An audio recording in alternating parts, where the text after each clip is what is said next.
The world really loves to celebrate big victories. We see $1 million business takeoff, we applaud a brand new best-selling book, or we just marvel at that classic overnight success. But what we're looking at in this explainer is a story that completely flips how we think about achievement. Because what the world rarely actually sees are all those thousands of tiny, completely invisible actions that made those victories happen in the first place. Those quiet, totally unglamorous moments behind closed doors. It all really comes down to the unbelievable power of one small step. So let me tell you about a guy who spent years just chasing success, but somehow never got a single step closer.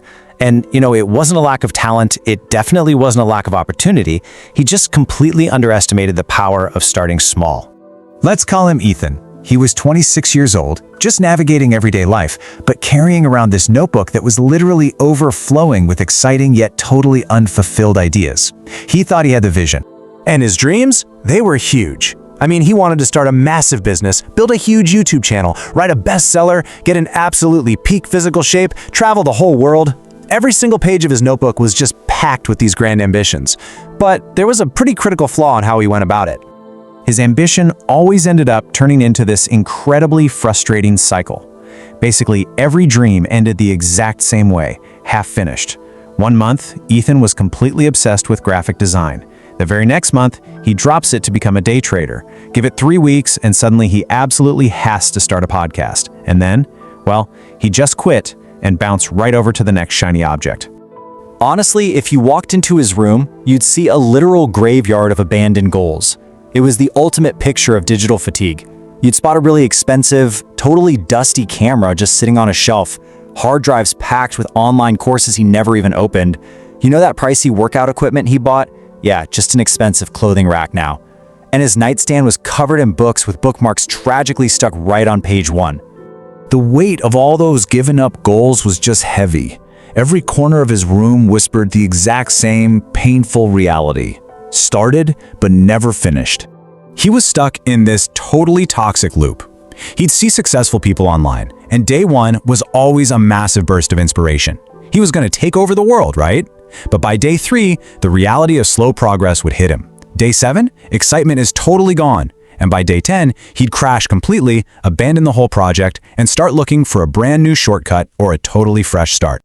Now, to protect his own ego, Ethan did what a lot of us do. He rationalized it. Deep down, he convinced himself that true success just wasn't meant for ordinary people like him. He really believed it belonged exclusively to people who were born with some special, rare talent. So every time he failed, he just figured he hadn't found his specific magic talent yet. But then, on one cold, really rainy afternoon, everything shifted. Ethan was out driving down this totally desolate countryside road when his car just sputtered and died completely. The rain is pouring down. He checks his phone. Absolutely zero signal. So out of options, he zips up his jacket, steps out into the freezing, damp air, and starts walking, just desperately hoping to find some help. He ends up walking for almost an hour in this freezing rain, and the silence out there was just overwhelming. But then, very faintly through the trees, he heard something. It was the steady, undeniable sound of metal striking solid stone. Clang. Cling. Cling. The rhythm was just incredibly consistent. It never sped up, it never slowed down. So, naturally curious and definitely needing some shelter, Ethan slowly follows this mysterious sound deep into the damp woods, heading toward this old, weathered workshop tucked away in the trees. When he looks inside that dusty workshop, he sees an elderly man carving into a massive block of stone. And it was the exact opposite of Ethan's frantic, chaotic life. The man's movements were incredibly slow, so precise, just unbelievably calm.